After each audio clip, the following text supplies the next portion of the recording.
How many times have you found yourself wincing and cringing when you watch someone take a bad fall? Or tear up because you see someone else visibly upset at a funeral? As a professor of psychology, I discuss with my class the idea of mirror neurons in other regions of the brain and the role they play in empathy and how it leads to the connections that we make with others as social beings. This includes when someone is experiencing pain or sadness. Pain that others around us experience resonates in us literally as humans. As a parent, we are programmed to respond to an infant's cry. Crying is a mechanism that tells the parent something is wrong, something is painful, do something, make it stop. There is nothing we won't do to take away our child's pain. But what happens when we can't make the pain stop? Our children look to us to keep them safe and their world predictable, to ensure there are no monsters under the bed. But when the unexpected shows up, it can bring vulnerability and chaos, disrupting the most predictable of worlds. This is my daughter, Sarah, at the age of 8 in the Panama jungle, visiting the Imbara tribe with her father, Mike. Their days were spent swimming and paddling on the Chagres River, learning the crafts and culture of the Imbara and being active participants in their world for a short while. So here is Sarah traveling and having an incredible life experience, with no indication that her life would change drastically. It was a few weeks after returning from Panama that Sarah was diagnosed with the somewhat rare disease, erythromelalgia, also known as Burning Man syndrome. Sarah experienced severe burning in both her hands and feet, and it was followed a few weeks later with the loss of some motor function due to a large nerve fiber neuropathy.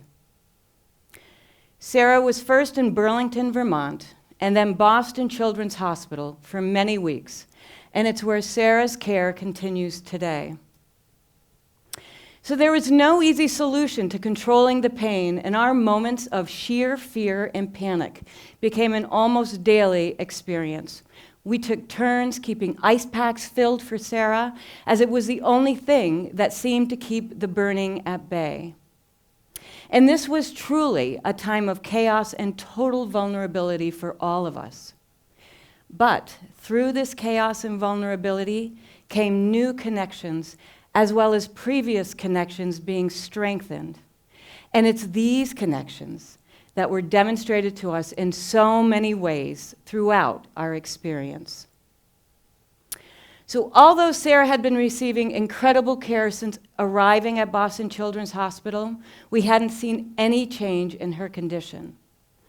One night, when Sarah had been in Boston Children's for roughly 4 weeks, I heard from the Erythromelalgia Association about a pediatric pain specialist at Stanford University by the name of Dr. Elliot Crane.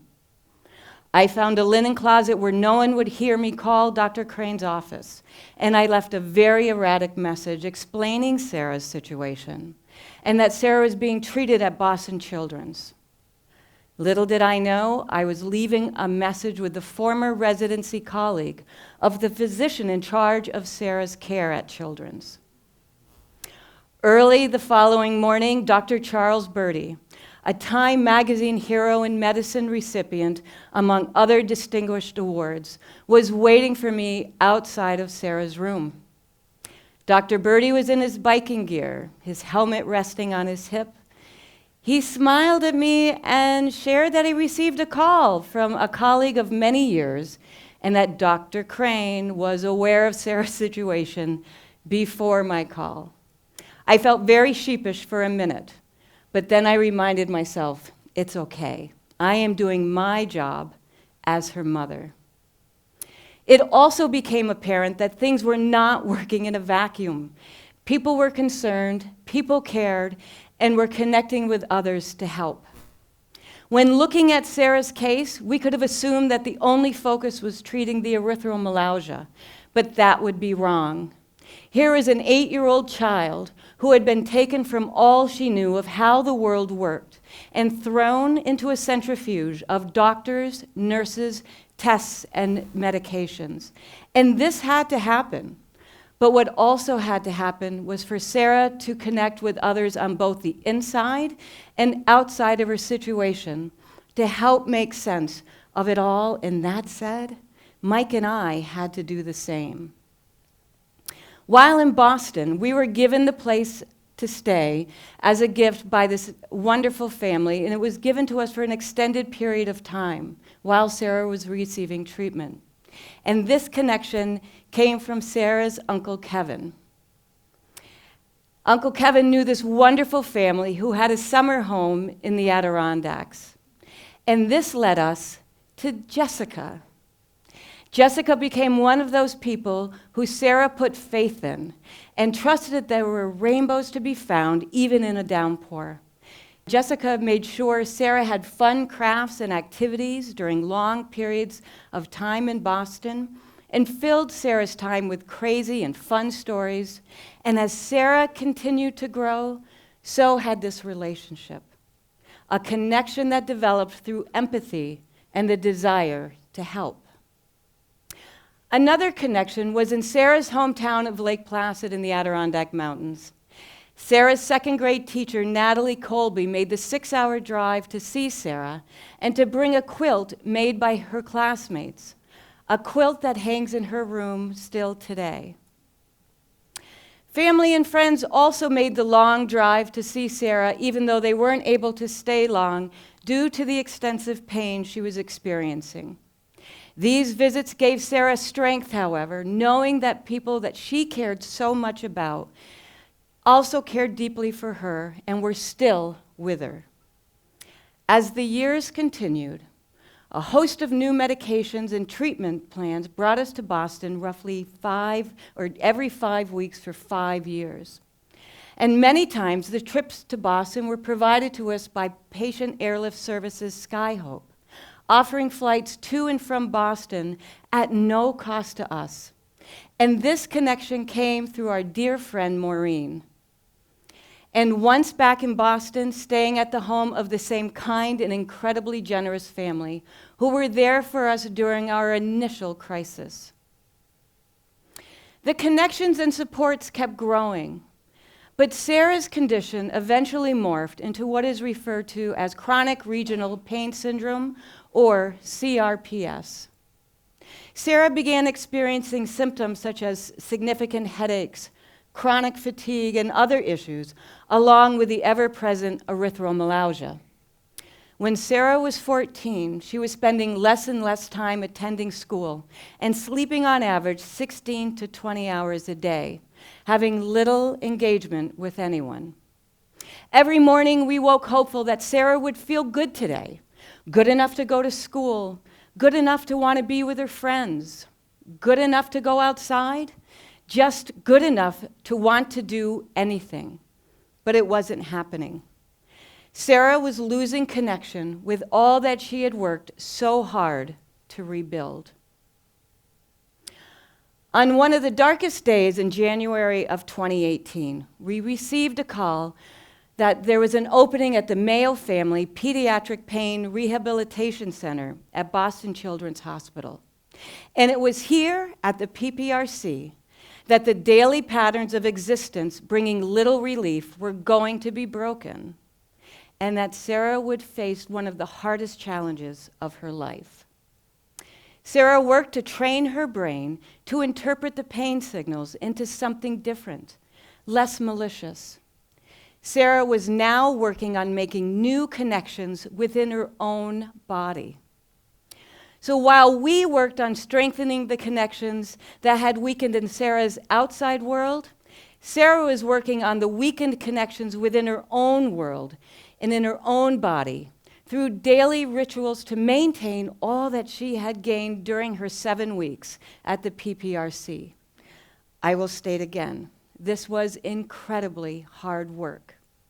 Forcing herself to go to school every day, walking and participating in activities regardless of the pain she was experiencing. going places with her friends when really all she wanted to do was go home and sleep away the pain. And it was this strategy that allowed Sarah to take back control of her life and to recognize that her pain, albeit sometimes very real and present, did not need to be the constant monster under the bed.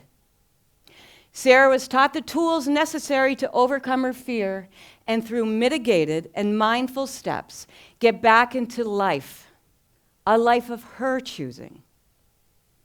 So, here we are. Sarah has begun her senior year of college while living in France. I know.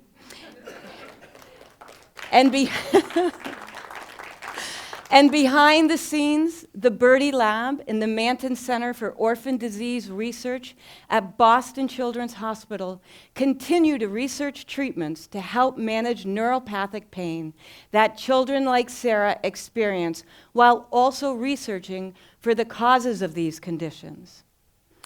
So yes, the unexpected can create chaos and vulnerability, but also allow for the opportunity for connections to be created and strengthened. Sarah's Uncle Kevin, connecting us with a place to stay and connecting us with Jess, providing a safe haven that will last decades. Sarah's second grade teacher, Natalie Colby, working to keep Sarah connected with her peers and community. The Erythromelalgia Association providing guidance and support to us and so many others struggling with erythromelalgia. Maureen, who connected us with PALS Skyhope, providing free air transport from Lake Placid to Boston whenever needed.